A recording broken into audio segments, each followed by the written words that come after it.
Welcome! I am Tom Sorsey. Today we are here to do a little more ball motion analysis. We are talking about the Storm Hyroad Nano. The Hyroad Nano has the NRG solid cover stock. That is the same cover stock that was on the Marvel S and the IQ Tour Nano. Two balls that were incredibly popular, especially for me. It has the inverted FE2 core, which should seem familiar as this is a Hyroad. It is the same core as the Hyroad and the Hyroad Pearl. With Hyroads, you'll see a little bit of a difference in RG and differential numbers between weights. The 15-pound Hyroad Nano has a 2.57 RG and the 16-pound has a 2.52. That's not that big of a difference. They're both on the low to medium end of RG numbers. The big difference is in differential. The 15s are 0.46 and the 16s are 0.58. Basically, the long and short of what you need to know there is that the 16s will likely flare more. But if you've already had a Hyroad or you've already had a Hyroad Pearl, then you've got a pretty good idea of what to expect out of this core. Here's mine. It's a pretty standard drilling for me. It's 4.5 inches from the pin to the pap. It has no extra hole. Might look a little funny from where the CG is, but she weighed up legal, and I don't tend to put weight holes in unless I have a distinct need, and there was no particular reason why I should need to add a weight hole to it. What did I expect going in? I expected this to be a relatively slow response ball with a medium-ish to maybe medium-high amount of friction created. The Marvel S and the IQ Nano both were very similar in that regard. Obviously, there's a pretty big core difference between those two, but both of them from this cover, which is the most important aspect of a ball's motion, were pretty slow response covers. You were able to use them early on fresher patterns, and they weren't terribly strong. They're on the medium to strong side, but there are plenty of really strong covers that are much stronger than they are. So that's kind of what I expected to see here. The pattern we're bowling on is unknown, but just like the last video for the intents that I did, there definitely was some friction to the right, and there definitely was some oil in the middle part of the lane. This is on the fresher side as well. I believe that this was the first ball that I threw for the day.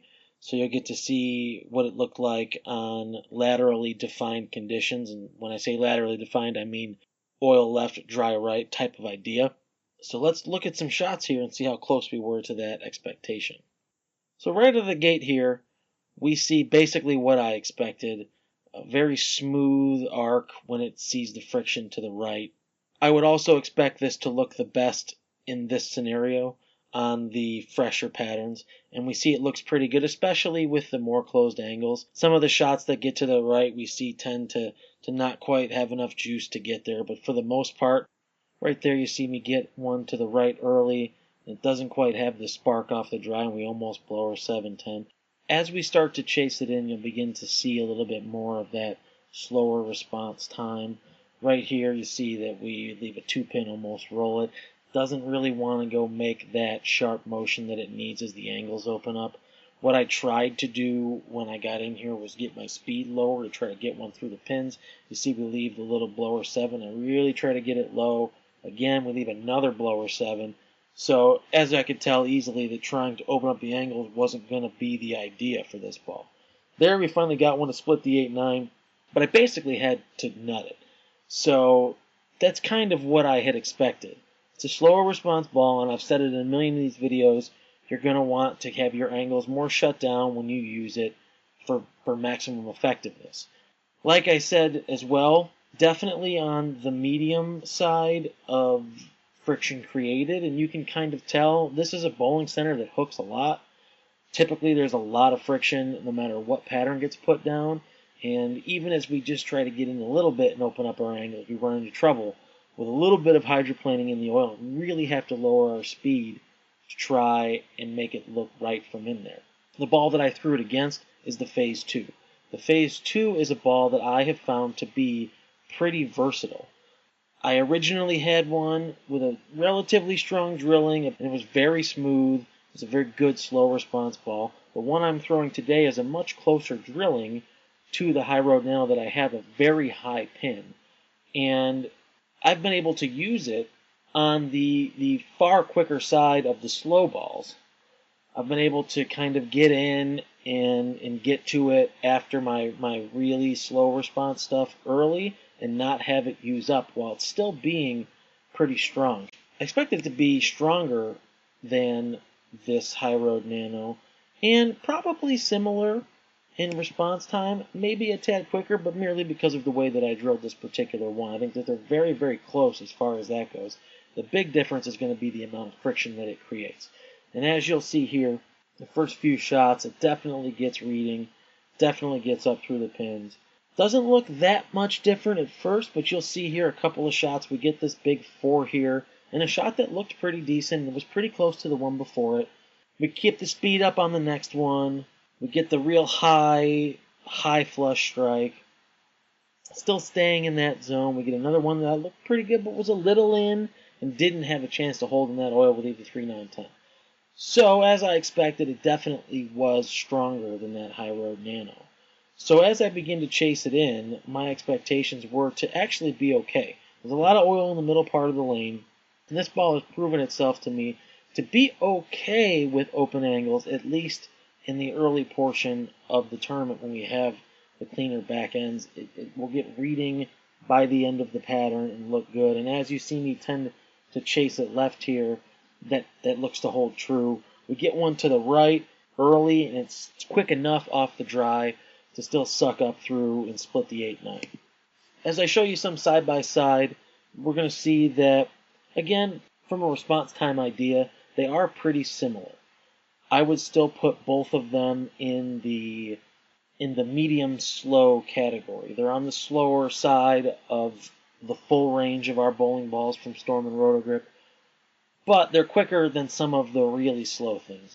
But still definitely a ball that I would expect to use on the fresh, early going, probably when there's a little bit higher friction. I have other slower response balls that create more friction that will help me out when there's larger volumes of oil on the lane, or I'm bowling in centers that tend to play tighter. Those are more a factor, but this is a good option to have when those are too strong, when those are looking to already burn up, even at the beginning of the day when there's fresh back ends. So, to recap, I'm going to say medium-high friction created, but probably leaning toward the medium side of things, but still above average as far as the entire line is concerned. Response time medium-slow, better for more closed angles, better for earlier on in the tournaments, better for when we have the fresh back ends. As we tend to have to chase it left, oil gets down lane, lanes become more laterally defined, we can go to our quicker response equipment. Pretty standard stuff that I've talked about a lot on other balls before, strategically. I have found myself using it fairly often. It's been my go-to early ball when I have higher friction patterns lately. I've had a lot of success with it, using it in that role for sure.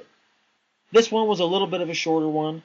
I didn't want to drone on and on. I know in the last video we talked a lot about pin deflection, and that's really important in every aspect of the game. And I certainly want to have more videos where I talk about things like that more often. But I also wanted to do one that was a little more breezy, a little more to the point, a little more quicker for you than I have to sit through every single one that long. As usual, there's a lot of people that I need to thank. Storm and Rotogrip for giving me the opportunity to be able to even do these videos for you and talk about these bowling balls in this game. BowlU, which has taught me basically everything that I know as I've progressed with my game over the years. Strategy, and really just understanding the sport from a different perspective. If anybody wants to know more about BowlU, you can send me messages. You can send them also to Brad Angelo on Facebook, or if you see us somewhere, bowling a tournament in the Northeast especially, we're always willing to talk about it. Brad's always looking to do camps anywhere that's looking for it. I promise you it's a different way to look at the sport than you've ever seen. Speaking of Brad, Brangelo Lanes for always hosting me and helping me out. Tim Friends Photography, helping me with the videos. We're going to be filming some more coming up the week after this goes live. So that should be the beginning of April. We will be recording, I believe, 4 new videos, and we'll have some good stuff. I plan on getting them out very quickly. And last but obviously not least, Jim DeWitt for his contributions of the music for these videos. You can find him on SoundCloud. You can find links to his band as well through that avenue. Please send me any questions or comments that you have. Leave comments here on YouTube. I'm not always the fastest at getting back to them, but I make sure that I always respond, or at least I try to always respond.